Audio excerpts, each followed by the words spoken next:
오늘 본문은 보면 바울이 쓴 골로새서입니다. 골로새는 그 터키 지역에 있는 교회입니다. 그래서 이 교회는 골로새와 라오디게아, 히에라폴리는 여러분 그 터키의 관광과 관계된 걸 이렇게 보게 되면은 이게 하얗게 되어 있는 물이 흐르는 온천물이 흐르는 거 보셨나요? 그 파묵칼레입니다. 파묵칼레. 그 지역을 히에라폴리라고 하는데 그 도시가 원래 휴양 도시였고 거기 와서 사람들이 병을 많이 낳고 온천물에 이게 목욕을 하고 이러면서 그 유명한 도시고, 라오디게아 그 아시아 7교회 요한계시록 보면 나오죠. 에서버두사빌라 할 때 마지막 라가 뭡니까? 라오디게아잖아요. 그 라오디게아 교회, 라오디게아에서 언덕 위에 있단 말이에요. 그걸 딱 내려다 보면 히에라폴리가 보이고 오른쪽 방향에 골로새가 있는데 실제적으로 거기는 그 유적이 거의 없습니다. 언덕을 올라가 보면 밑에 팻말이 하나 있고 위에 올라가 보면 공터로 운영되어 있어요. 개발이 잘 안 돼 있는데 그때는 그래도 조금 사람들이 살고 있고 그랬는데, 이 골로새는 특징이 뭐냐면 바울이 직접 가서 전도하지 않고 가보지도 않았는데 편지를 보내는 곳이에요. 근데 보면은 직접 양육한 사람들 못지않게 엄청 관심을 갖고 있는 걸 볼 수 있습니다. 그래서 이 골로새에 편지를 보내면서 중요한 게 24절을 보면 너희를 위하여 받은 괴로움을 기뻐한다, 그렇게 이야기를 하고 있어요. 그러니까 보지도 못했어요. 근데 내가 너희들을 위해 수고하고 하는 것들 자체가 기쁘다라고 이야기를 하고 있죠. 이게 이제 교회의 하나됨을 우리가 알 수 있습니다. 당장 내가 저 친구를 보지 못한다 하더라도 그 친구를 위해서 기도하고, 또 어떻게 보면 선교지에 가 있는 그 선교사님들을 위해서 재정을 보내고, 이런 것이 하나에 된 교회죠. 그 다음에 그리스도의 남은 고난이 있어요. 이 좀 어려운 부분이죠. 예수님이 우리의 구원을 위하여 남은 고난이 있나요? 없습니다. 근데 여기 말하는 건 뭘까요? 예수님이 머리 된 교회가 받아야 될 남은 고난을 이야기를 하고 있습니다. 그럼 이해되시죠? 바울은 그 사상이 명확했어요. 그래서 자기가 다메섹으로 가는 그 길에서 예수님 만나고 그러는 거야. 바울아, 바울아, 사울아, 사울아, 왜 나를 핍박하느냐? 그걸 무슨 말합니까? 예수님을 괴롭힌 적이 없어요. 예수님을 믿는 교회를 괴롭혔죠. 그걸 알게 됐죠, 사실은. 그래서 이제 자기가 예수님을 알고 교회를 알고 난 다음에 내 고난을, 교회를 위한 고난을 내 육체에 채운다, 그렇게 하면서 자기를 이야기를 하고, 놀라운 거는 그 다음에 25절에 오면 자기를 어떤 사역자로 보느냐면은 나는 선교사다, 나는 복음을 전하는 순회 전도자다, 이렇게 표현하지 않고 본문을 보십시오. 뭐라고 되어 있습니까? 교회 일꾼 됐다라고 표현을 하고 있습니다. 우리 에셉치 간사도 똑같습니다. 캠퍼스 가거나 외국에 가서 사역을 하고 선교사님들도 똑같은데 그들은 교회를 세우기 위해서 일을 하고 있다라는 걸 잊지 않아야 되는 거죠. 명확하게 바울이 선교사잖아요. 그런데 자기는 교회의 일꾼이다는데 교회가 너무 중요하기 때문입니다. 오늘 교회론을 하는 시간은 아니기 때문에. 근데 여러분이 주일학교 선생님이나 고등학교 선생님들이, 고등부 선생님들, 중등부 선생님들이 하는 게 교회를 세우는 거다라고 생각하시면 됩니다. 교회를 건강하게 세우는데 한 명 한 명을 잘 세울 때 건강하게 세운다. 그래서 교회의 일꾼 된 것은 너희를 위하여 내게 주신 직분을 따라. 이거는 우리가 개역 번역에서는 뭐라고 되어 있습니까? 경륜이라고 되어 있습니다. 이 경륜이라고 되어 있는데 이 단어는 원래 합성어로 되어 있는 거예요. 어떻게 합성화 되어 있냐면은 실제적으로 우리가 갖고 있는 그 부분에 대해서 이야기를 하면서 집이라는 단어하고 그게 오이코스입니다. 그 다음에 관리한다라는 노메오라는 것을 합쳐서 이 단어가 생긴 겁니다. 그러면 집사 내지는 어떤 일을 돌보는 사람을 이야기를 하는데 직분이기도 하고 기능을 이야기를 하고 있죠. 그래서 이 예수님이 우리에게 주신 그 직분을 따라 내가 열심히 일을 한다, 그렇게 봐야 되겠죠. 주일학교 선생님이나 중고등부 선생님도 어떻습니까? 똑같습니다. 내가 하나님께로부터 받은 그 직분을 따라서 일을 하는데 하나님의 말씀을 이루는 것이다라는 걸 인식을 해야 됩니다. 마치 어떤 벽돌공이 나는 그냥 벽돌 찍는다는 게 아니라 교회 예배당을 짓기 위해서 한다라든지 그런 이야기 많이 들었잖아요. 자기 자신이 뭘 하고 있는지 그걸 잘 이해하는 게 중요하고요. 그 다음에 우리가 뭘 전하느냐, 26절 이후에 비밀, 27절까지 비밀에 대한 이야기를 하고 있습니다. 이 비밀은 예수 그리스도입니다. 핵심으로 말하면. 사람들은 이해할 수 없어요. 근데 여러분은 영적 체험이 있죠. 그러니까 선생님들 하고 있잖아요. 근데 애들이 제일 원하는 것 중에 하나가 뭐냐라고 하면 영적 체험을 원하고 있어요. 놀랍고 웃기죠. 아무 생각 없는 애들이. 그래서 우리가 어떻게 보면 수련회 데리고 와서 뜨겁게 기도시켜야 됩니다. 한편으로는. 잘 안 하더라도.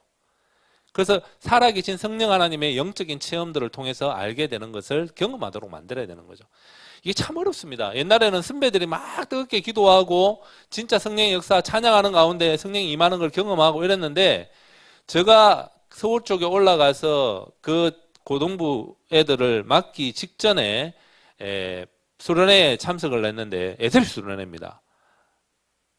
찬양 시작하는데 다 일어서는데 엎드려 갖고, 우리 교회 친구들이 그때 한 25명 정도 고등부만 참여를 했는데 한 명 빼고 전부 다 엎드려 있더라고, 찬양 시작하는데. 그럼 어떻게 됩니까? 이게 장난이 아니죠. 그 친구는 누구냐면은 목사님 딸이에요. 서 있는 친구 유일한 한 명이. 그 외엔 다 엎드려 있는 거야. 그래서 몇 년이 지나고 3년 때 되는 날 우리 SFC 간사님들, 소위 말하는 드림팀을 다 구성을 해갖고 선교사로 필리핀 나가려고 하는 부부 찬양팀 데리고 오고, 그 다음에 건반 잘 치는, 그것도 대구 출신입니다. 데리고 와서 건반 치고, 건반 하나를 쳐도 진짜 다른 어떤 세션들이 다 들어올 정도로 건반을 잘 칩니다. 작곡가 출신인데 엄청 잘 치는 친구 데리고 오고, 그 다음 우리 간사, 서울에 있는 간사님 중에 메시지를 진짜 잘 전하는 간사를 데리고 와서 아내가 리더 훈련을 시켜갖고 수련회 전에 나눔을 하기 위해서 애들을 나눔하는 걸 다 했습니다. 밥 해주고 막 이렇게 하면서 해갖고 갔어요. 첫날 경건에 마치고 난 다음에 간사님 진짜 죄송합니다 이러더라고요. 와갖고 제가 말씀을 내일은 더 준비해 가오겠습니다 이러고 갈라 그러는 거예요. 내가 붙잡았습니다. 너 오늘 애들 찬양하는 거 봤나? 봤습니다. 그러니까 앉아있는 애 있었나? 그러니까 아무도 없었다 그러고 제가 얘기했어요. 다 일어섰어요. 찬양 따로 했어요. 그리고 앞에 미리 연습했던 애들이 앞에 나와서 찬양을 또 했거든요. 이 기적 같은 일이에요. 기적 같은 일. 그러니까 그런 어떤 팀들의 도움이 또 좀 필요한 거예요. 미리 그 팀들이 와서 찬양하는 애들의 찬양팀을 훈련을 시켜서 설 수 있도록 만들었거든요. 이게 작업이 많더라고요, 보니까. 그렇게 하니까 그 수련회가 메시지를 전했는데 이 간사님은 와갖고는 자기는 진짜 실패했구나, 내일은 더 좀 준비해가 와야 되겠다 했는데, 제가 볼 때는 너무 은혜스러운 거예요.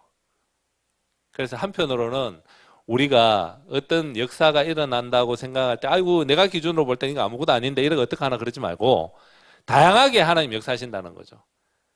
근데 그 친구들이 저녁에 나눔하고 이러면서 찬양이 들어왔다, 말씀에 은혜 받았다. 근데 말씀을 은혜 받았는 표현을 했나요? 단 1도 안 했습니다. 그러면서 가는 거예요.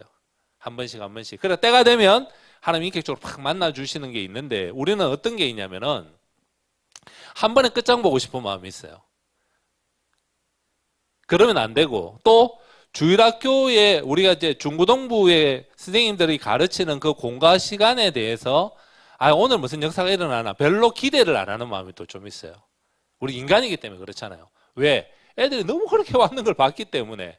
그런데 그 시간에 성령의 폭발적인 역사는 없다 하더라도 이 친구의 칭찬 한마디, 격려 한마디, 그리고 얘가 뭔가 잘하는 게 있다 할 때 그것을 가지고 이야기해 주는 것을 통해서, 마치 고무풍선이 이렇게 있다면 풍선을 불었을 때 진짜 많이 들어가 있으면 언제 터질지 모르잖아요.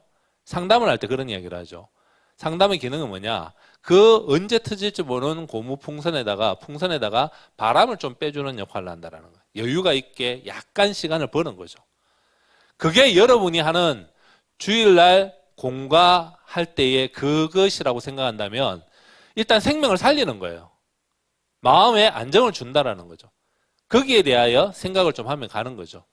그런 마음의 자세를 가지면서 주일날 모일 때 그걸 준비하는 거죠. 그 부분에 대한 나중에 이야기를 좀 하겠습니다. 여하튼 여기서 비밀을 예수 그리스도를 가르친다라고 이야기를 하고 있습니다. 오늘 이것들을, 이 부분은 26절, 27절을 많이 못 다루겠고요. 28절에 우리가 그를 전파하여, 예수님을 전파하죠. 중요한 게 28절에는 각 사람이라는 단어가 3번 나옵니다. 요게 잘 생각해야 되는 겁니다. 선생님들이 우리 반 이렇게 보는 게 아니라 우리 반의 누구라고 봐야 됩니다. 재밌는 거는 한국말로 보면은 각 사람이라고 되어 있죠. 헬라어 원어로 보면 어떻게 했냐? 모든 각 사람이에요. 모든 사람이에요. 모든 한 사람 한 사람을 이야기를 하고 있다는 거죠. 판타 안스로포스라고 해갖고 안스폰이라고 해서 한 사람 한 사람인데 그걸 그룹으로 보고 있어요. 재밌죠? 근데 우리는 이 두 가지를 같이 생각해야 된다는 거죠. 우리 반 친구들 전체를 어떻게 키워야 되는가도 생각을 해야 되고 그 반을 뭉텅거리는 것이 아니라 한 명 한 명이 다 다르다는 거예요. 여러분 그래요 안 그래요? 어제의 나와 또 달라요. 내일이 또 다를 거예요. 하나님이 그렇게 인도하신다는 걸 생각하면서 우리가 살아가잖아요. 똑같이 한 명이 이 친구가 지난주에 농땡이 쳐도 오늘 또 농땡이 칠 거다 그렇게 생각할 필요 없어요. 바뀌죠.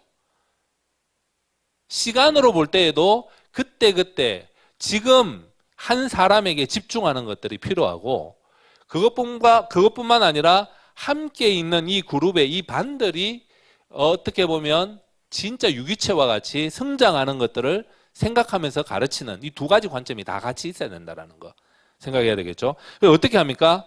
예수님을 전파하는 것, 그 다음에 권하고 모든 지혜로 가르치는 것, 그 다음에 각 사람을, 그 다음에 그리스도 안에서 완전한 자. 이 완전한 자가 뭘까요? 흠이 없는 자를 말할까요? 중요한 게 앞에 수식어가 뭡니까? 그리스도 안에서라는 말이 있습니다. 다르게 말하면 복음 안에서 완전한 자입니다. 복음이 무엇입니까? 구원을 위하여 오직 예수 그리스도만 의존하는 거잖아요. 복음이 아는 게 뭡니까? 구원을 위하여 자기 자신의 행위나 자격이나 이루어놓은 성과를 의지하는 거예요. 이것만 정리가 잘 됐다 하더라도 선생님들이 친구들에게 복음을 가르치는데 아주 파워풀하게 가르칠 수 있습니다.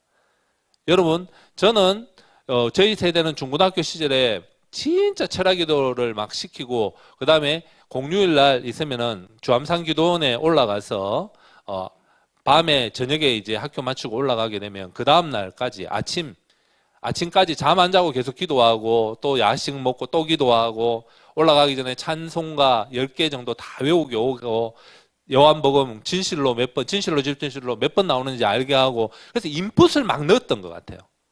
선생님들이. 그리고 찬양 막 뜨겁게 하는데 눈 감고 하는데 버벅거리고 가사를 제대로 못하면은 딱 등을 치면서 눈 떠. 그리고 찬송가 가사를 봐. 그렇게 이야기했어요. 그게 뭘까요? 복음 찬양을 하는데 그 복음의 내용을 정확하게 인식하라는 거죠. 인풋이 있고 성령 하나님의 역사가 있을 때 변화되는 거죠. 참고로 저는 그렇게 주암산 기도원도 가고 열심히 수련회로 가고 했는데 구원의 확신이 생겼을까요? 안 생기더라고요. 너무 힘들더라고. 근데 교회도 잘 안 나오는 친구들이 나는 예수 믿고 천국 갈 수 있겠다 확신이 된다 그러고 나중에 또 교회도 안 나와. 그게 좀 웃기는데 근데 구원의 확신이 어때야 됩니까? 당연히 있어야 되는 겁니다. 말씀에 근거해서 성령 하나님의 역사를 통해서 가져야 되는데 저는 없더라고요, 진짜.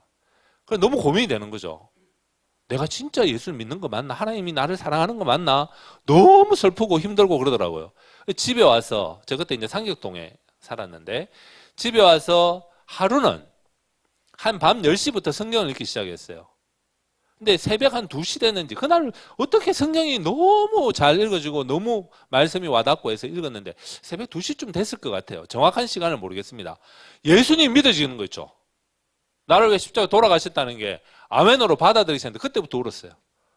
엄청 울고 기도했어요. 아침이 해가 뜰 때까지 기도했던 것 같아요. 그러니까 몰라요. 우리가 예수님을 만났던 경험들이 다양하듯이 우리가 가르치는 친구들도 똑같다라고 저는 생각하는 겁니다. 근데 옛날에는 우리는 밤을 새워서 기도하고 밤을 새워서 성경 읽다가 막 이렇게 했다고 본다면 우리의 웨스민스터 신앙 고백서의 소교리 문답에 보면 뭐라고 합니까? 하나님의 효력 있는 부르심에 대해서 이야기를 할 때 어떻게 이야기하죠? 바른 말씀 선포와 성령의 역사가 있으면 돌같이 딱딱한 마음이 살같이 부드럽게 된다는 거예요. 주일날도 가능하다는 거죠. 그래서 우리는 그걸 가지고 기도해야 되는 거죠. 제가 서울에 올라가서 희망부라고 발달 장애인들 부서를 또 한 1년 정도 설교를 했습니다. 제가 원래 맡기로 돼 있지 않은데 설교만 해주면 된다 갔는데 기관을 다 맡기더라고요. 그래서 설교를 하는데 1년 내내 복음 설교를 해야 돼요. 본문이 달라도 복음 설교를 해요. 근데 어떤 마음으로 올라갈까요? 원래 말씀 사역자가 가져야 될 마음과 똑같은 마음을 가지고 올라가는 거예요. 바르게 말씀을 선포하면 기도하고 성령의 역사가 있다면 이들의 마음도 하나님이 변화시킨다라는 마음으로 올라가는 거죠. 선생님 똑같습니다. 저는 고등부를 돌아보고 그 장애인 부서 맡고 난 다음에 고등부를 맡았거든요. 고등부가 더 힘들더라고요. 장애인 부서보다도. 얘들이 더 반응이 없어. 미치겠다고 진짜로. 그래서 대표 간사 되기 전에 하나님이 고등부가 현 상황이 어떤지를 보여주셔갖고 너무 감사했던 것 같아요. 2년을 하는데 진짜 힘들었고, 그래서 그 두 번째 해에 여름에 그 드림팀을 구성을 해갖고 도저히 안 되겠더라고요. 그래서 하니까 좀 애들이 좀 변화도 되고, 그 친구들 이제 대학 가서 리더들 다 하고 있어요. 이 또 너무 신기하죠. 한 3, 4년 지나고 나면 얘가 인간 되겠나 싶었던 애들이 또 교회 리더를 해요. 그러면서 또 변화받기도 하고. 근데 아직도 신앙이 어린 것 같아 보이기도 하지만 그렇게 또 자라가는 거예요. 우리가 중간에 역할을 하는 그다. 내가 모든 걸 끝장을 보고 싶은 마음이 있지만 그렇게 하지 말고 내가 선택할 수 있는 건 아니잖아요. 그 과정 가운데 내가 잘 정리해서 올려보내고, 하나님 진짜 역사가 있으면 진짜 역사에서 이 친구들이 성령을 경험하면 좋겠습니다. 그러나 그 방법은 뭐예요? 다양하다는 거예요. 각 사람이 다 다르다. 한 사람 한 사람을 그렇게 보고 전체 사람들을, 우리 반 애들이 어떻게 하나님 앞에서 성장할 수 있도록 도울지, 그것도 함께 봐야 된다. 그렇게 생각할 수 있겠습니다. 그래서 저는 오늘 나중에 28절에 보면은 모든 지혜라는 부분에 대해서 이야기를 조금 더 하랍니다. 나중에 보고요.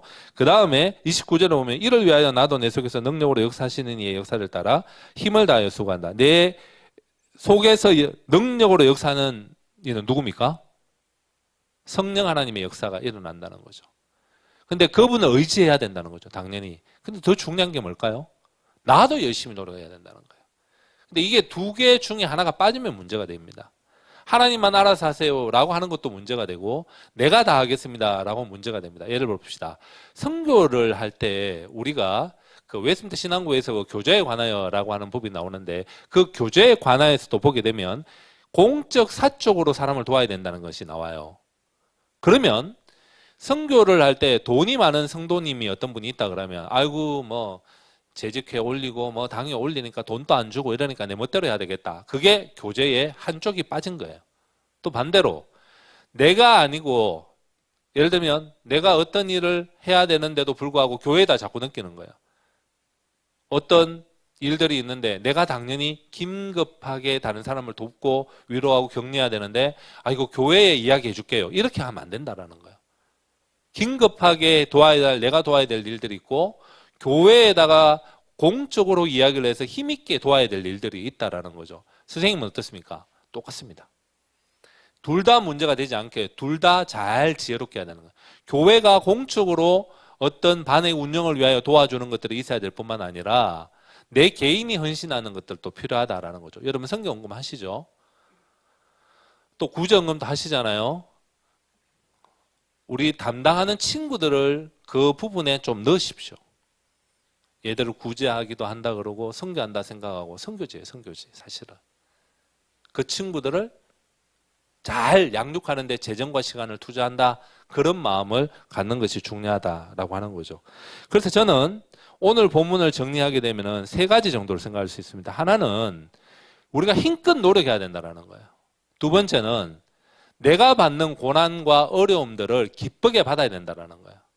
그건 여러분 다 정리하실 수 있겠죠. 오늘 그 부분에 대해서는 잘 이야기하지 않겠습니다. 그러나 딱 한 가지만 더 이야기를 하게 되면, 그 기쁨을 받는 것에 대한 이야기를 또 하게 되면 고린도후서 12장 12절에 보면 이런 본문이 있습니다. 바울이 이야기합니다. 사도의 표가 된 것은 내가 너희 가운데서 모든 참음과 표적과 기사와 능력을 행한 것이라. 바울이 자기가 사도냐 아니냐 막 이렇게 논란이 많았습니다. 왜? 예수님 제자로서 따라다니지 않았거든요.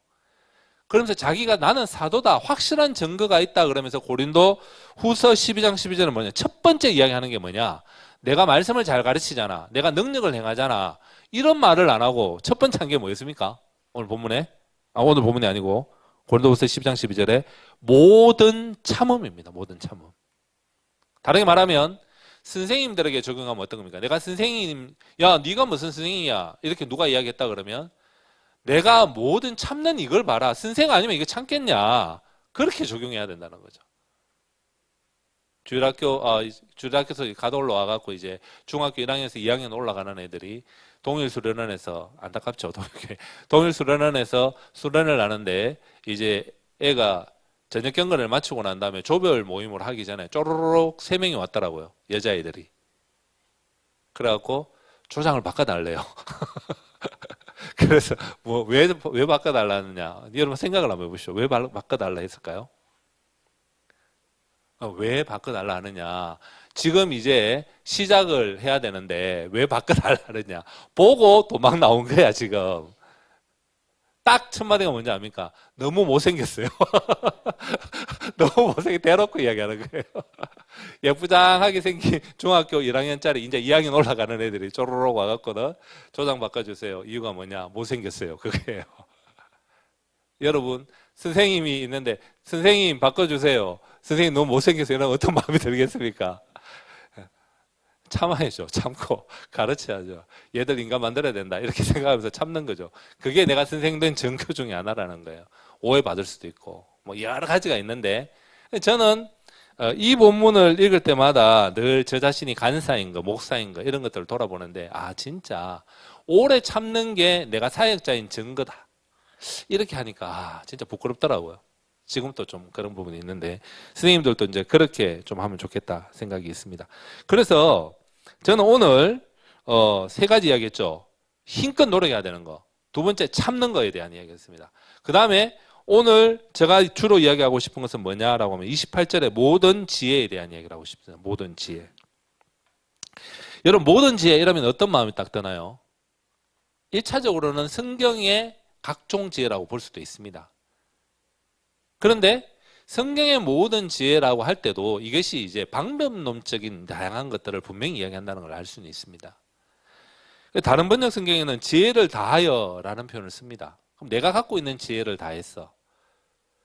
하나님의 말씀을 가르치는데 상대편의 어떤 상황인가, 이 사람들을 어떻게 효과적으로 말씀을 가르칠 수 있을까, 이걸 생각하면서 내가 가르쳐야 되겠다 생각하는 거죠.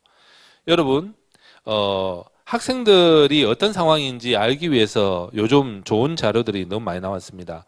옛날 자료인데 EBS에 보게 되면 학교란 무엇인가 그 시리즈에 보게 되면 칭찬의 폐해라고 하는 한 회분이 있습니다. 한 회분. 우리가 칭찬을 할 때 잘못하면 어떤 현상이 나타나느냐. 애들이 그 다음에 도전하지 않는 걸 만들게 된다는 거죠. 이런 것만 봐도 우리가 칭찬해야지라고 할 때 그냥 칭찬만 열심히 한다고 되는 게 아니라 몇 가지 기술들이 더 필요하구나. 이게 바로 지혜롭게 한다는 거예요. 모든 지혜를. 그래서 잠언적 지혜라는 단어가 있습니다. 우리가 시편, 잠언, 전도, 아가라고 하는 지혜 문서라고 하거든요. 여기에서 특별히 잠언 같은 경우에는 우리가 그 본문을 그대로 받아들이기에 애매한 경우들이 있습니다. 어리석은 자의 말을 들어라. 어리석은 자의 말을 듣지 말라. 똑같은 바로 한 절 사이에 그럼 어리석은 자의 말을 들어야 됩니까? 말아야 됩니까? 케이스마다 다르다는 거예요. 하나님 앞에 기도하면서 들어야 되는 거죠. 그래서 잠언적 지혜는 잘 들어보십시오. 정의를 어떻게 내려야 되느냐면은 하나님의 백성입니다. 전제가 하나님의 백성이 하나님의 영광을 위하여, 자기 영광이 아닙니다. 하나님의 영광을 위하여 세상의 지식을 활용하는 거예요. 그게 잠언적 지혜입니다. 그럼 여기 모든 지혜라고 할 때 잠언적 지혜는 제가 여기 적용을 해야 된다고 생각하는 거죠. 여러분들이 선생님으로서 학생들을 가르치기 위해서 학생들의 상황을 알아가는 거, 그들의 마음을 읽기 위하여 내가 대화법을 연구하는 거, 잘 칭찬하기 위해서 칭찬에 대한 것들도 알아가는 거, 그리고 성경 공부를 할 때 위치를 어떻게 해야 될지도 고민해 보는 거, 다양한 것들을 배워가는 거죠. 그래서 또 특별히 요즘은 고등학교, 중학교 때부터 고등학교 애들이 진로 지도와 관계되는 그 페이퍼 그 조사들을 많이 합니다. 제가 보니까 한 적어도 7, 8번을 하는 것 같아요. 학교에서. 근데 놀라운 거는 뭔지 압니까? 7, 8번을 하는데 애들이 한 번도 안 읽는다는 거예요. 그거를. 아무 소용이 없어지죠. 어떤 학교는 잘하는 학교도 있습니다. 진로지도 선생님이 적극적으로 해갖고 그 친구들 상담하고 만나고 해서 진로를 잘 인도해주는 그런 학교도 있지만 대부분의 학교는 그럴 여력이 없어요. 선생님이 나빠서가 아니라. 근데 그런 부분에 있어서 인터넷에 보면, 유튜브에 보게 되면은 그 진로 지도를 하는 그 시트지를 읽는 그런 자료들도 나와 있어요. 조금만 공부를 하게 되면은 우리 집에 있는 친구들, 우리 자녀들도 그 시트지에 설명을 너무 잘 해놨거든요. 읽는 방법을 조금만 알면은 이 친구들을 점검할 수 있어요. 반에 있는 친구들도 뭐 부모님이 아는 친구라 그러면 그 진로지도에 있는 거 갖다 주세요. 그래서 이게 성적표가 아니기 때문에 내 보이는 게 부끄럽지 않아요. 성향에 대한 걸 이야기를 하니까. 여러분, 오른손잡이, 왼손잡이 어느 것이 옳습니까? 오른손이죠. 이러면 이제 여러분 편견에 사로잡혀 있는 겁니다. 관계 없다는 거예요. 어느 쪽을 하든지 관계 없어요. 깍지를 낄 때 어디로 낍니까? 이렇게 낍니까? 이렇게 낍니까? 관계 없어요. 이게 성향에 대한 성향. 자기가 선호도라는 개념이죠.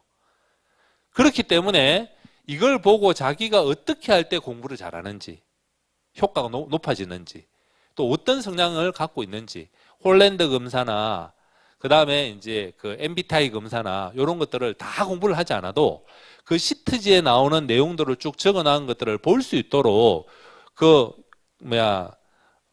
MBTI 같은 경우도 유튜브에 많이 나와 있습니다. 그런 걸 좀 보시면 그걸 가지고 베이스를 가지고 보통은 그 검사지를 다시 만듭니다. 전문가들이.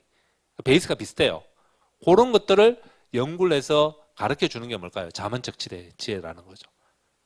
근데 SFC에서 진로 지도를 위한 책자도 만들어 놨습니다. 선생님들을 위한, 제가 대구에 있을 때 세미나도 하고 이렇게 했었는데, 이제 홍보도 잘 못하고 이랬는지 이제 많이 안 오셨어요. 몇 차례 했거든요. 그걸 가지고 한 6개월 정도 친구들을 그때그때마다 보고 체크하는 거죠. 제가, 지금 대표 간사가 하는 여러 가지 일이 있지만, 간사들을 컨설팅을 해야 되거든요. 특히 3년차 되는 간사들을 계속해서 간사를 계속 할 거냐 아니면 다른 길을 찾아갈 건가 그걸 평가를 해줘야 되는데 그때에 제가 쓰는 시트지가 MBTI하고 홀랜드 검사하고 TCI 진로 사고 검사라고 하는데 갑자기 약자 생각이 안 나네요. 그 세 가지를 가지고 1시간 정도를 제가 테스트를 하거든요. 이번에도 14명을 냈는데 친구들이 거의가 다 공감을 하는 거예요. 칭찬을 해주고 네 진로가 어떻게 하면 간사를 다 하라는 말이 아닙니다. 간사를 하되 어떤 일을 하라. 네가 일반 직장으로 가거나 다른 길을 간다 하더라도 이런 너의 성향을 알고 가면 더 행복해진다. 이쪽에 장점이 있다. 그리고 또 제가 간사들을 이 친구들은 신입간사 훈련 때부터 제가 훈련 원장으로 가르쳤던 친구들이니까 사역을 잘 보고 있기 때문에 그 이야기를 하는데 1시간을 하는데 자기 자신에 대해서 엄청 많이 알 수 있게 되는 거죠. 선생님들이 그걸 좀 배우게 된다면 진짜로 친구들에게 필요한 것들을 공감하고 접근하게 되면은 선생님이 나를 알고 이런 부분에 내가 기도해 주겠다라는 걸 들으면 공감이 되는 거예요. 막연하지 않다는 거죠. 네가 이런 상황이 참 힘들어하지. 예를 들면 너 이거 아는 사람 손 들어라 그랬을 때 손 드는 거 힘들어하지. 이런 게 다 나와요. 거기 보면 성향이 다 나온단 말이에요. 그러면 그걸 읽어주고 거기에 맞게 이야기를 해준다 그러면 이 친구가 공감이 되니까 마음이 좀 열리게 되는 거죠. 그런 연습들을 해가야 되는 거죠, 우리가. 그래서 주일학교 선생님을 잘하기 위해서 내가 진로 지도도 어떤 유튜브를 들어가서 한번 본다거나 그렇게 하고 기회가 있다 그러면 지금 진로 지도사 훈련하는데 제가 60만 원을 주고 몇 주 했습니까? 한 주 한 번 가고 6주를 다녔어요. 그 테스트하고 해서 이제 봤는데 제가 한 15년 전에 사역을 했는데 옛날에는 성경 공부를 너무 열심히 하러 오는 친구들이 많아갖고 시간이 없어서 밤 12시부터 새벽 2시까지 성경 공부를 했었어요. 신학교 갈 친구들을. 내가 또 신학도 마치기도 전인데. 그 상상이 됩니까? 밤 12시부터 새벽 2시까지 시간이 없어서 그때밖에 없는 거예요. 그렇게 했는데 요즘은 그렇지 않습니다. 성경 공부 자체에 대한 별 관심이 없어요. 해야 되겠다 말아야 되겠다 이 생각도 별로 없어요. 그러면서 제가 15년 전에 고민이 됐는 거예요. 얘들을 어떻게 성경 공부를 시켜가야 될까? 그러니까 얘들이 고민이 많아요. 상담해야 될 내용이 너무 많은 거예요. 그래서 어떻게 할까요? 상담 공부를 했어요. 지금 또 하고 있는데 지금 YWCA 그 회관에서 그 상담 코스가 있습니다. 2년짜리 코스를 하는 이름이 대구를 떠난 쪽으로 되는데 거기가 진짜 성경적 세계관을 잘 가르쳐 주면서 하는 그 상담소가 있습니다. 혹시 여러분들이 좀 문의를 한다 그러면 윤세진 간사님한테 이야기해 주십시오. 제가 그 자료를 넘겨놓겠습니다. 거기에 12주짜리를 한번 가보십시오. 그러면 자기가 거기 봉사하시는 분을 통해서 성경적인 상담의 원리들을 많이 배우고 자기 자신을 돌아볼 수 있게 돼요. 선생님도 자기 자신을 잘 알게 되면 학생들이 이해되게 돼요. 그래서 제가 상담을 하면서 엄청 저 자신을 많이 보게 됐어요. 거기 지금은 돌아가셨지만 상담을 잘하셨던 탑리더 그룹에 있었던 그 다른 교단 권사님이 이러더라고요. 저를 짧게 딱 이야기하고, 허 목사님은 감이라는 생각이 많네요. 딱 이러더라고요. 감이 무슨 말인지 알겠죠? 그래서 저도 모르게 감이라는 단어를 한 3번 정도 이야기했나 봐요. 근데 그걸 깜짝 놀랐어요. 아, 나에게 이 권위적인 생각이 있구나. 그분이 조용히 이야기해요. 신진 권사님이라고 하는 분인데 세상을 떠났습니다. 그분에게 제가 이렇게 받으면서 2번 정도 이렇게 했는데 2번 다 인사이트를 많이 받았어요. 짧게. 그것도 한 20분밖에 안 했는데도. 아, 내 속에 이런 게 있구나. 그걸 알게 되는 거죠. 그 다음에 상담을 하다 보니까 어떤 현상이 나타나느냐. 70%, 80% 정도가 진로와 관계된 상담을 많이 요청하는 거예요. 다르게 말하면 진로에 대한 고민들이 엄청 크다는 거예요. 친구들에게. 근데 정작 중고등학교 시절에는 무관심해요. 아무것도 하기 싫어하는 경향이 있지만 진짜로 조금이라도 관심이 갖기 시작하게 되면 진로에 관심부터 먼저 갖게 돼요. 내가 이래갖고 어떻게 살지? 뭐 이런 고민들. 내가 뭘 해야 되지? 이런 것들 있죠. 그럴 때에 내가 생각에 진로 지도를 못 해주는 거예요. 아무것도 아는 게 없으니까. 그래서 제가 진로 지도 공부를 했죠. 서울에 올라갔을 때에는. 그리고 난 다음에 진로 지도를 공부를 하니까 간사들을 만나서 이야기하는 것도 그렇고, 그 다음에 중고등학생용을 위해서 진로 지도 우리가 그 워크숍 할 수 있는 책을 만들었죠. 그걸 가지고 이제 하면 선생님들이 쉽게 할 수 있도록 그게 다 만들어 놓은 것들이 있다는 거죠. 그래서 여러분들이 그런 의미에서 자문적 지혜, 모든 지혜를 알기 위하여 다양하게 노력하는 것들이 필요하다라고 하는 것입니다. 자, PPT를 좀 올려주시겠습니까? 그러니까 우리가 생각을 하면 여기 보십시오. 우리 반을 평가하기 전에 내 자신을 한번 평가하는 게 필요한 것이죠. 한번 딱 보면은 어떤 게 나옵니까? 누리자, 나누자, 전하자 왼쪽에 있죠. 이 누리자, 나누자, 전하자는 내가 하나님의 은혜를 누리는 걸 이야기합니다. 내 자신에 대한 겁니다. 2번째, 나누자는 것은 내가 그 은혜를 나누고 난다. 우리 공동체가 공동체적으로 내가 어떻게 생각하고 있는가. 3번째, 전하자는 공동체를 넘어서서 내가 어떻게 이 은혜를 전하는가. 우리 웨스민스터 신앙고백서 보게 되면 은혜의 방편이라는 게 있습니다. 그 은혜의 방편은 구원의 은혜를 누리기 위한 하나님이 주신 방편은 이렇게 됩니다. 풀로 하면 구원을 받기 위해서는 우리가 써야 될 수 있는 것이 있습니다. 뭘까요? 말씀과 기도와 뭘까요? 성례입니다. 3가지입니다. 그 3가지를 잘 활용을 하게 되면은 하나님이 우리에게 주신 구원의 은혜에 대한 그 은혜를 풍성히 누리게 된다는 거죠. 근데 이게 평소로 바꿔보십시오. 요 단어들을. 말씀과 기도와 성례. 성례는 예수 그리스도와 영적 연합이고 성도 간의 평행적 연합을 이야기를 하는 겁니다. 교제죠, 교제.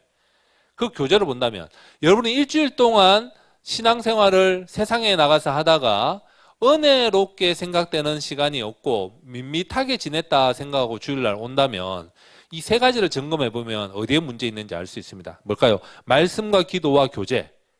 이 3가지 중에 내가 어느 부분이든지 소홀한 게 있다라는 거예요.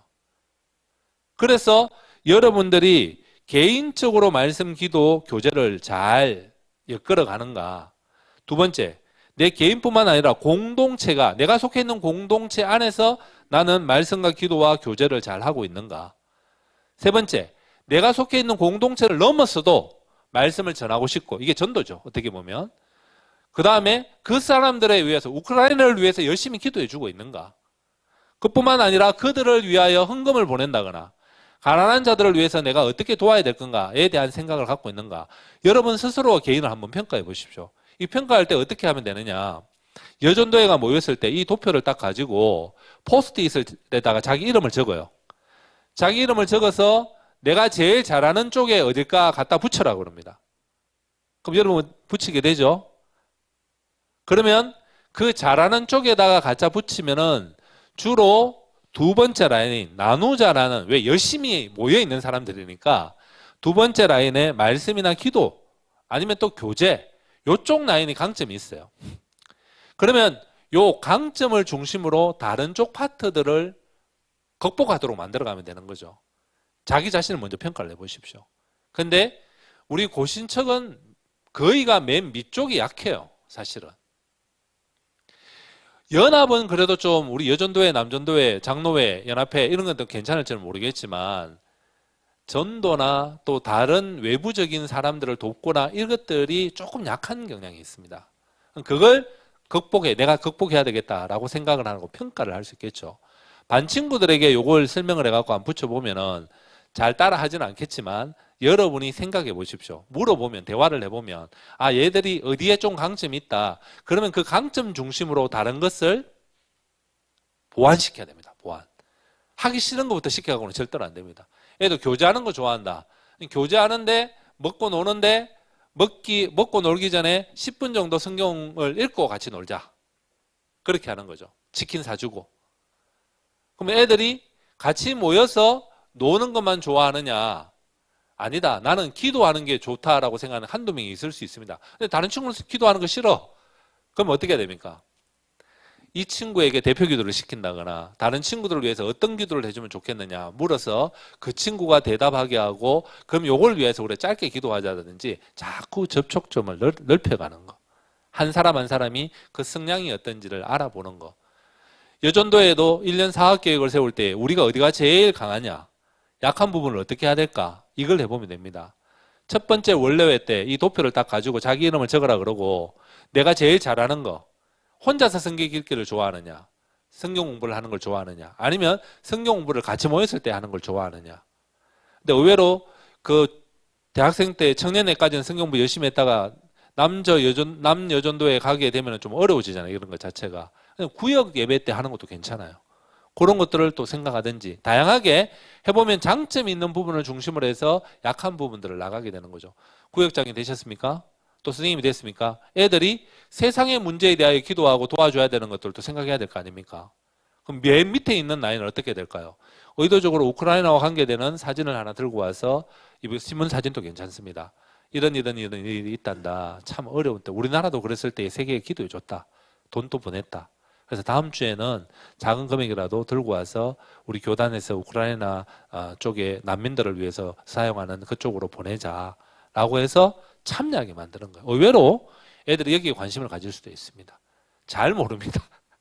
제가 말씀드리지만 작전이 확실한 작전이라는 말을 하나도 못하겠어요. 해다 보면 그 성향에 따라 애들이 또 관심을 가질 게 있는데 그렇게 데리고 가는 거죠. 요게 우리가 평가하는 겁니다. 애들에 대해서 평가하는 거. 다음 슬라이드요. 그래서 우리가 요런 것을 하기 위하여 말씀을 가르쳐야 된다는 거죠. 말씀을 가르치기 전에 어떻게 해야 됩니까? 내 자신이 먼저 말씀에 대해서 깨달음이 있어야 되겠죠. 이게 뭐냐면은 동그라미 속에 세모, 세모가 나와서 네모 속에 세모. 이게 PBS 할 때 이게 쓰는 겁니다. 이 동그라미 PBS가 뭔지 아시죠? 개인 성경 공부를 할 때 이 도표를 쓰면서 동그라미는 성경의 배경을 이야기하고 있어요. 헬라적 배경, 유대적 배경이 있죠. 언어가 다르죠. 그렇게 하듯이 삼각형은 뭘까요? 메시지입니다. 교훈. 성경이 그 시대적 배경에서 메시지를 이야기하고 메시지가 나와서 그러면 배경과 메시지를 분리하는 작업을 해야 되겠죠. 그렇게 관찰 해석입니다. 메시지가 나왔죠. 그 다음에 네모가 뭐냐면은 나의 성경과 유사한 배경입니다. 아무 데나 갖다 붙이면 안 되고 그럼 2단 되는 거죠. 성경과 유사한 나의 배경에다가 그 메시지를 적용하는 거죠. 그래서 그게 적용입니다. 요게 여러분 설교를 들을 때도 계속 하셔야 되는 겁니다. 수학을 잘하는 사람은 어떤 사람입니까? 여러 가지가 있겠지만 기본적으로 공식을 많이 하는 사람이죠. 공식을 많이 한다고 수학을 잘합니까? 결국은 적용을 잘해야 되죠. 이 문제에 맞는 공식을 대입해야 되죠. 성경 공부도 똑같습니다. 공식을 많이 아는 것도 엄청 중요하지만 실제적으로 내 문제가 성경이 뭐라고 말하는지 거기에 맞는 걸 갖다 대입시키는 거죠. 그래서 적용도 아주 중요한 거죠. 자, 이렇게 되는 게 첫 번째예요. 그리고 여러분들은 이 첫 번째 단계가 너무너무 중요하기 때문에 이 단계를 통해서 뭘 많이 갔죠? 삼각형, 메시지를, 교훈을 엄청 많이 쌓아가야 된다는 거예요. 애들의 상황에 대해서 다양하기 때문에 그렇게 어떤 말을 전거하면 좋겠느냐라고 하는 것을 머릿속에 집어넣는 작업들이 이 1번 작업이 너무너무 중요해요. 두 번째 작업은 이제 우리 고등부 반 친구들에게 말씀을 가르칠 때 해야 되는 겁니다. 두 번째 동그라미는 뭐냐면 나의 배경입니다. 내가 이 친구들과 다르기 때문에 문화적 배경이 있기 때문에 말씀을 이해하는 게 친구들과 관계하는 것이 다르다라는 거예요. 그래서 나는 내가 갖고 있는 배경이 어떤 것인지에 대해서 생각하고 그 메시지를 분리시켜서 다시 그들이 우리 학생들이 갖고 있는 배경에다가 적용시켜주는 작업들을 지속적으로 해야 된다는 거죠. 너무너무 중요하죠. 예를 들면 저는 아버님이 일찍 돌아가셨어요. 아버지께서 아버지가 7살 때 돌아가셨어요. 아버지가 아들에게 어떻게 해야 되는지 잘 몰랐어요. 제 아버님 교수 생활하셨고 아주 권위 있으시고 부드러우신 분이고 진짜 인격적이신 분이에요. 저도 존경해요. 근데 아버지를 존경만 하면 됩니까? 아버지도 아들에게 어떻게 해야 되는지 몰라요. 실제로 위에 누님이 두 분 계신데 누님들에게는 엄청 잘하셨어요. 아들을 어떻게 해야 되는지 모르는 거야. 요 역량이 어디까지 왔을까요? 제가 어느 날 집에 있는데 아내가 하루는 이러더라고요. 당신 아들이 수민이거든요. 수민이하고 좀 잘 지내라 이러더라고요. 그래서 제가 화를 내면서 잘 지내자라 이러니까 그 다음에 딱 저기 비수를 꼽는 말을 하나 했습니다. 뭐냐면 당신 하루 종일 수민이하고 있다면 뭘 할 거냐 이러더라고요. 앞이 캄캄해지더라고요. 뭘 해야 될지 모르겠는 거예요. 충격받았어요. 아, 내가 아빠로서 아들하고 지내는 거에 익숙하지 않구나. 아버지에게 안 배웠던 것을 확실히 느꼈어요. 아버지 학교 하면서 확실히 깨달았어요. 아버지가 뭘 어떤 걸 하는지를. 이해되시죠? 무슨 말씀인지. 저는 하나님에 대하여 지금은 좀 다르지만 어떻게 했느냐. 권위 있으신 분. 그리고 진짜 사랑이 많으신 분. 그러나 나에게 폭언이 다가오시는 분은 아니다. 이렇게 이해하는 거죠. 이게 뭘까요? 내가 갖고 있는 배경이에요. 이걸 없애는 작업들을 자꾸 해야 된다는 거죠. 그래야 하나님에 대하여 제대로 알고 그 메시지를 학생들에게 전할 수 있는 거예요. 우리 어른들은 적극적으로 신앙생활을 하다 보니까 약간 율법에 같이 법칙에 구애를 받으면서 신앙생활을 하는 경향들이 있습니다. 애들은 자유롭거든요. 하나님 자유롭고. 그게 다 옳다는 것이 아니라 성향이 그렇다라는 거예요. 그러면 이 친구들에게 나에게 규범적인 것을 가르치는 게 아니라 내가 갖고 있는 규범적인 걸 가르치는 게 아니라 복음을 가르쳐야 되잖아요. 그런데 우리는 얘들을 바람직한 애를 만들려고 하는 거예요. 복음 안에서 그리스도 안에서 완전한 자로 세우려고 하는 게 아니라 내 보기에 좋은 애로 세우려고 하는 거예요. 그러면 이 두 번째 라인에 문제가 생긴다는 거예요. 내 생각을 강조하는 거죠. 복음이 아니라. 그러면 문제가 된다는 거죠. 그 다음에 이 친구들이 어떤 배경을 갖고 있는지에 대해서 알아야 되는 거예요. 이게 신방이 필요하고 또 상담이 필요하고 애들이 뭘 좋아하는지도 물어보고 어떤 과목을 좋아하는지 어떻게 공부하는 걸 좋아하는지 그 진로 지도에 있는 시트지를 들고 오라 그래서 그걸 보면서 얘가 어떻게 공부하면 좋아하는지 오히려 네가 발표하는 걸 한번 만들어서 와라. 기적 같은 일이겠지만 그걸 좋아하는 애가 있어요. 그럼 그렇게 발표하라고 했고 공과를 미리 한번 본문을 읽고 난 다음에 설명을 한번 해봐라. 그렇게 하면서 다양한 학습 형태에 대해서도 요즘 그 연구 그 시트지에는 다 나와요. 너는 친구들하고 토론하면서 공부를 해라. 너는 혼자서 공부를 해라. 너는 놀 때 다른 친구들하고 놀면은 사교성이 좋고 좋은데 그러나 너무 많이 그렇게 하지 말고 혼자 있는 시간도 가져라. 이런 것까지 다 가르쳐 준다니까요. 그러면 거기에 맞춰서 공과 시간에 활용을 한다는 거죠. 그러면서 친구들에게 가까이 갈 수 있도록 만들어주는 작업들. 마지막 세 번째, 저게 뭘까요? 공동체를 넘어가서 세상 사람들에게 하나님 나라를 어떻게 알리는가에 대해서 애들에게 가르치는 거죠. 그러면 이것은 어떻게 해야 됩니까? 우리의 배경이 되는 것들을 분리해서 애들에게 가르치는 연습들을 해야 됩니다. 중요하겠죠. 우리는 한국적인 전통이 다 잘못된 건 아닙니다. 너무 귀한 것입니다. 그런데 우리가 통성기도하는 것을 안 하면 이 친구는 믿음이 없다. 선교지에 가서 그렇게 하면 되겠습니까? 그러면 안 된다는 거예요. 우리가 가르쳐줄 때 네가 선택할 수 있는 것들이 될 수도 있고 마음이 열려 있어야 됩니다. 아주 중요한 거죠. 그래서 우리가 그들의 언어를 배우고 역사를 배우고 문화를 배워서 복음을 잘 전가해야 되듯이 우리 다음 세대들은 똑같습니다. 문화도 다르고 언어도 다르고 그들은 디지털 자체가 원어민입니다. 우리는 공부를 해야 되잖아요. 그 친구들은 딱 보면 알아요. 그냥 메타버스도 쉽게 들어가요. 이미 하고 있으니까. 그런데 우리는 공부를 해야 되잖아. 그래서 여러분이 선교사예요. 어떤 의미에서는. 애들의 언어를 알기 위해서 메타버스를 하셔야 됩니다. 고민을 해보고. 메타버스가 환경이 또 바뀔 거예요. 지금 내가 사용하고 있는 그것에서 또 옮겨갈 거예요. 옮겨가더라도 그걸 해놓으면 다음에 옮겨갈 때 빨리 따라갈 수 있어요. 그렇게 공부를 해야 되죠. 저도 대표 간사 그만두고 이제 좀 이런 거 안 하면 좋겠어요. 애들 공부하는 거 맨날 봐야 되고 유튜브 보면서, 그리고 요즘 드라마도 짬짬이 열심히 보거든요. 물론 저는 영화 보는 걸 좋아하긴 하지만 최근에 25, 21살, 뭐 제 제목도 정확하게 잘 모르겠습니다. 우리 집에 중국에서 와서 대학원 다니는 친구가 있거든요. 여자친구가. 이제 이번에 협력 간사 할 거예요. 논문 학기 지금 하고 있는데 2년 만에 중국 들어갔다 2년 만에 집에 들어갔다가 이번에 3개월 만에 다시 들어와 갖고 하는데, 이 친구가 추천해 주는 영화를 거의 다 봐요. 왜? 제가 고민 안 해도 되거든요. 요즘 애들이 어떤 걸 보는지 아니까. 그걸 또 추천해 주더라고요. 거기 보니까 요즘 애들의 성향이 많이 나와요. 그런 것들로 보셔야 되죠. 예를 들면 이런 겁니다. 여기 도표 나왔던 것들을 잘 이해하기 위해서 우리 어떻게 보면 권사님들이, 집사님들이, 여집사님들이 봐야 되는 게 뭐냐라고 하면은 나의 아저씨를 봐야 된다는 거죠. 나의 아저씨. 그 뭔지 하면 드라마입니다. 드라마. 벌써 나온 지 꽤 오래됐어요. 저는 진짜로 안 보고 있다가 우리 간사님 중에 딸을 시집 보내고 되게 힘들어하고 있는 간사님이 나의 아저씨가 너무 중요하다고 다 보라 그러는 거예요. 계속 안 보다가 보고 난 다음에 저는 2번 봤어요. 2번. 요즘 시대의 남자들이, 이 중년의 남자들이 어떤 고민을 하고 있는지 눈물이 날 정도로 잘 표현하고 있어요. 저도 공감이 되고 막 그렇더라고요. 그러면 여러분 권사님들이나 신방 갈 때 남편분에 대해서 마음을 이해할 때 그런 상황에 대해서 어떤 상황을 이해가 빨리 됩니다. 그게 바로 네모, 2번째 네모를 많이 알고 3번째 네모를 많이 알아야 된다는 거죠. 그럴 때 성경이 파워풀하게 그 사람에게, 그 공동체에 들어갈 수 있고 우리 주일학교 애들에게 갈 수 있다는 거죠. 그래서 우리는 모든 공부와 하나님의 영광을 드러내는 도구가 되는 거예요. 그래서 자문책지혜를 가지고 가는 거죠. 그래서 제가 다음 슬라이드요.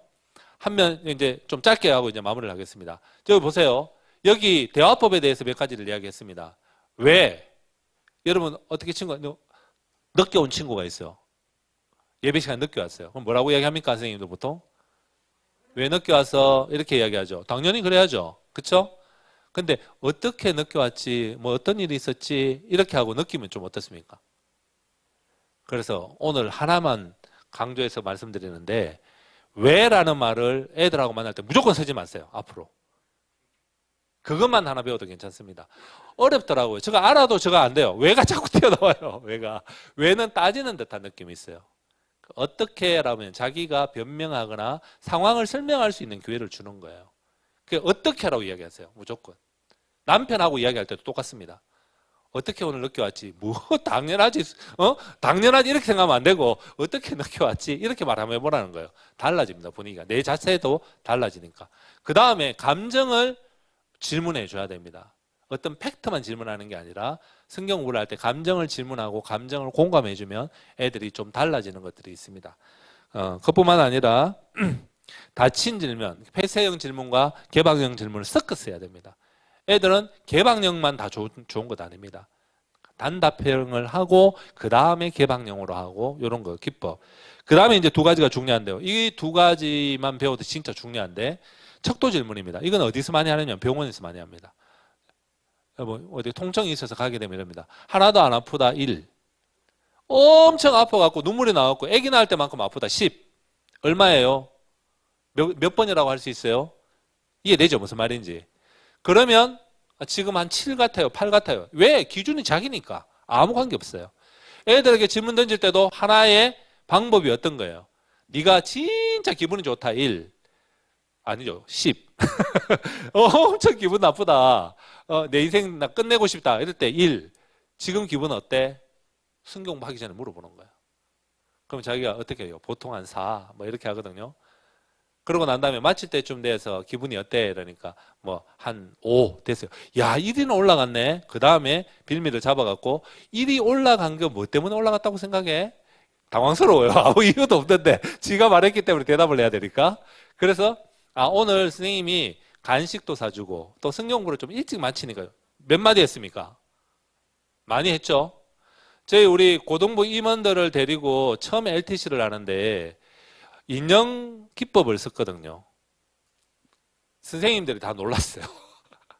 이 인형이 파워가 있어요. 이 도구가 엄청 중요하다는 거죠.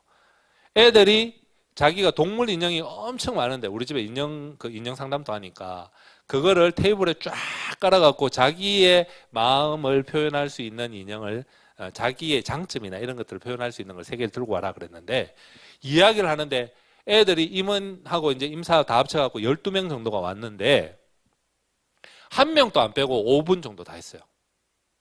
이 기적 같은 일이에요. 그러니까 도구를 써야 돼요. 도구를. 그런 방법들. 그 어디 외국이나 이렇게 할 때 요즘 조그만 이런 그 동물 인형들도 있어요. 그런 것도 괜찮아요. 공부할 때 자기가 이랬을 때 자기가 마음에 드는 걸 해봐라. 왜 마음에 들었느냐. 그러면 자기들 다양하게 이야기해요. 오픈돼 있는 거죠. SFC에서 나오는 티내지길 바래 질문 카드도 있어요. 다 도구예요. 그 카드를 가지고 애들 한 장씩 돌리고 자기가 하고 싶은 이야기를 하라 그러면 놀랍게도 카드에 나온 질문들은 짧게라도 대답을 해요. 그런 기법들을 자꾸 하다 보면 자기들 이야기도 하고 서로를 알아갈 수 있는 폭들을 넓혀가는 것들이 있겠죠. 요게 이제 척도 질문이에요. 유지 질문이에요. 이거는 너무 파워풀한데 진짜 힘든 애를 만났어요. 선생님 할 말이 없죠. 그럴 때 네가 어떻게 극단적인 이야기 생각을 안 하고 이렇게 살 수 있었니? 이게 유지 질문이에요. 유지할 수 있었던 질문. 저는 단기 상담 기법을 배우면서 이 유지 질문을 배우고 난 다음에 너무 마음이 시원해졌어요. 실제적으로 간사들 중에는 중고등학교 시절에 아버지가 칼부림하고 막 이러면서 너무 스트레스 받는 친구들도 있거든요. 무슨 말을 해요? 그거 울면서 그런 이야기를 할 때 그때 유지 질문을 하는 거예요. 아버지가 술만 먹고 오면 칼 들고 엄마 패고 막 이렇게 하는데 어떻게 너는 다른 길로 안 가고 이렇게 할 수 있었어? 이게 유지 질문이에요. 그러면 자기의 마음의 속에 있는 이야기를 하는 거죠. 진짜 당황스러웠을 때 이 유지 질문을 알고 난 다음에 할 수 있는 부분들이 좀 많아졌다는 거죠. 자, 진짜 마지막입니다. 여러분, 학생 사랑하고 싶죠? 자기도 사랑하고 싶죠? 성경에 사랑하는 것에 대해서 여러 구절이 나옵니다. 고린도전서 13장 또 나오지만 저는 이 장을 가지고 사랑에 대한 이야기를 좀 합니다. 여기 보면 이게 어떤 이야기입니까? 이와 같이 남편들도 자기 아내 사랑하기를. 딱 어디 나옵니까? 에베소서 5장은 실제적으로 인간 관계에 대해서 교회 하나됨에 대한 이야기를 하면서 그리스도를 경외함으로 피차 복종하라라는 이야기 다음에 남편과 아내에 대한 이야기를 제일 먼저 합니다. 아내에 대하여 어떻게 해라, 아내가 뭐 어떻게 해라 하고 난 다음에 남편에 대해서 이와 같이 남편들도 해야 되는데 자기 자신을 사랑하는 것과 같이 아내를 사랑하는 게 자기를 사랑하는 거다. 그러면 29절은 자기를 사랑하는 방법에 대해서 이야기를 하고 있습니다. 자기를 사랑하는 게 어떻게 사랑하느냐. 누구든지 언제나 자기 육체를 미워하지 않고 오직 양육하여 보호하기를 그리스도께서 교회에 함과 같이 한다. 예수님이 그렇게 한 것과 같이 한다는 거죠. 왜? 우리가 그의 지체이기 때문에, 그 다음 절 지체이기 때문에 그렇게 한다라는 거예요. 다르게 말하면 내가 예수님의 은혜를 받았기 때문에 나도 예수님이 사랑한 것 같이 나도 하겠다라고 하는 거예요. 어떻게 사랑합니까? 누구든지 언제나 자기 육체를 미워하지 않아야 된다는 거예요. 그게 사랑이에요. 예를 들면 나는 왜 남자로 태어났을까? 여자로 태어났을까? 난 왜 이렇게 키가 작을까? 난 왜 이렇게 머리가 나쁠까? 아니 나는 우리 집이 왜 이렇게 가난할까? 나는 왜 이렇게 공부를 많이 못했을까? 뭐 여러 가지가 있을 수 있습니다. 나는 왜 이렇게 늙었을까? 난 작년까지만 해도 눈가에 주름이 없었는데 왜 이렇게 생겼을까? 그러니까 언제든지 자기의 육체를 미워하지 않는 게 자기를 사랑하는 겁니다. 쉽습니까? 어렵습니다. 이거 엄청 어려운 거예요. 근데 왜 그럴까요? 예수님이 우리를 존귀한 자로 말했기 때문에요. 창조할 때부터 하나님 형상대로. 두 번째, 구속하셨는데 예수님 핏값으로 우리를 구원하셨기 때문에 내가 내 스스로를 자격으로 받아들이는 것이 아니라 은혜로 받아들여야 돼요. 그게 아멘으로 받아들여야 되는데 알고 있다고 해서 되는 게 아니에요. 날마다 노력해야 돼요. 내 스스로를 미워하지 않아야 되는 거예요. 그게 나를 사랑하는 거예요. 두 번째, 양육하여 보호하는 거예요. 양육이 뭐예요? 밥만 잘 먹이면 양육이 되는 겁니까? 아니죠. 어떻게 해야 됩니까? 관계의 폭을 넓히고 깊이 있게 만들고 지식의 폭도 넓히고 그 다음에 어떻게 해요? 감성적인 부분에 대해서 성품적인 부분에 있어서 성숙해지도록 만들어가는 것이 나를 양육하는 거예요. 성경의 지식도 넓혀가는 거예요. 하나님과의 경험도 깊이 있게 만들어가는 거예요. 이것들을 확실하게 될 때 어떻게 돼요? 보호하게 되는 거예요. 보호는 어디에 대한가? 외부의 적으로부터 나를 보호하죠. 더 중요한 게 뭘까요? 내 속에 있는 비성경적인 생각으로부터 나를 보호해야 됩니다. 그럴 때에 하나님의 백성이 하나님의 나라를 위해 사용할 수 있는 건강한 구조가 되는 거죠. 그래서 여러분은 학생들을 가르치기 전에 먼저 해야 되는 게 뭐냐면 나를 어떤 경우에라도 육체적으로 미워하지 않아야 된다는 거예요. 조건으로 나를 판단하지 않아야 된다는 거죠. 쉽지 않습니다. 날마다 기도해야 되죠. 나는 왜 이걸 못했지? 이랬으면 더 좋았을 건데 하나님 주권에 맡기고 회개해야 될 건 회개하고 다시 여러분을 있는 그대로 사랑하는 거죠. 두 번째, 내가 양육해야 돼요. 그래서 이게 대학 와서 나만 바라봐라고 하는 오빠는 만나면 안 됩니다. 왜 그래요? 관계의 폭을 좁히잖아요. 그건 사랑하는 게 아니라니까요. 이 오빠를 만났기 때문에 다양한 사람을 만나도록 해준다 그러면 그 사람을 사귀어야 되는 거죠. 그리고 다른 지식에 대해서도 깊이 있게 돼요. 넌 공부할 필요 없어. 내가 공부를 잘하니까 너는 예쁘게만 하면 돼. 이러면 안 돼요. 그냥 사랑하는 게 아니죠. 인정하고 살아라. 이렇게 해야 되죠. 이 단순한 건데 너무 중요한 이야기를 여기서 하고 있는 거죠. 그래서 자기의 어떻게 보면 양육하는 거, 내 스스로를 양육하는 거. 나이가 들어도 70이 넘어도 똑같습니다. 자기를 양육해야 돼요. 그게 세상에 대하여 나를 보호하고 내 속에 있는 비성경적인 것과 그것들을 이기는 방법이라는 거죠. 자, 마무리하겠습니다. 여러분 열심히 하죠. 힘을 다해서 하잖아요. 너무 감사합니다. 애들이 말한 대로도 하잖아요. 인내하잖아요. 너무 감사한 거죠. 그에 대해서 우리가 자문적 지혜 내지는 모든 지혜를 좀 더 총망라해서 서로가 케이스 스터디를 하면서 이 친구는 이렇게 하니까 이런 케이스는 이렇게 상담하니까 이런 케이스는 이렇게 성경 공부를 해보니까 이렇게 하니까 효과가 있더라. 그게 어디서 하는 겁니까? 병원에서 하는 겁니다. 의사 시술하고 이러는 거 그걸 받아서 어디서 할까요? 상담할 때 케이스 스터디를 합니다. 우리는 케이스 스터디가 상담에서 먼저 나왔다고 생각하는데 병원에서 먼저 나온 거예요. 그렇게 해서 열심히 사람들을 그 다음에는 실수 안 하고 도울 수 있게 만들었잖아요. 똑같습니다. 선생님들 대화하셔야 돼요. 교사회 때도 괜찮고 개인적으로도 친한 만나갖고 얘들은 이랬는데 이렇다 이렇게 해보니까 이렇게 되더라. 얘들 중에는 이런 거 좋아하더라. 다 만든 건 아니지만 피자를 시키는데 이런 피자를 좋아하더라. 가격 대비 좋다. 뭐 이런 거 그런 거부터 해서 함께 나누어서 애들을 전략적으로 접근하는 거죠. 그럴 때에 하나님이 우리에게 주신 은혜와 그것이 끊치지 않고 다음 세대로 넘어가는 거죠. 아무쪼록 여러분이 너무 수고를 많이 하시는데 그 모든 수고가 지금 당장 보이지 않는다 하더라도 열심히 하면 좋겠습니다. 제가 훈련 원장 때 간사를 양육할 때 7주를 가르치는데 8주 정도, 외국어 하는 거 8주인데 저는 딱 목표가 뭐냐 하면 3월 달에 캠퍼스 갈 때 기대가 된다라는 간사로 만드는 게 핵심이었어요. 오늘 강의를 듣고 여러분이 주눅 들지 말고 내가 이거 한번 해봐야 되겠다. 저거 한번 해봐야 되겠다. 잘 안 돼도 안녕 이렇게 크게 인사하면서 애들 웰컴 한번 해야 되겠다. 그런 마음을 가지고 한번 해보실 수 있도록 같이 고민하고 다음 세대를 세웠으면 좋겠습니다. 제가 기도하고 마치겠습니다.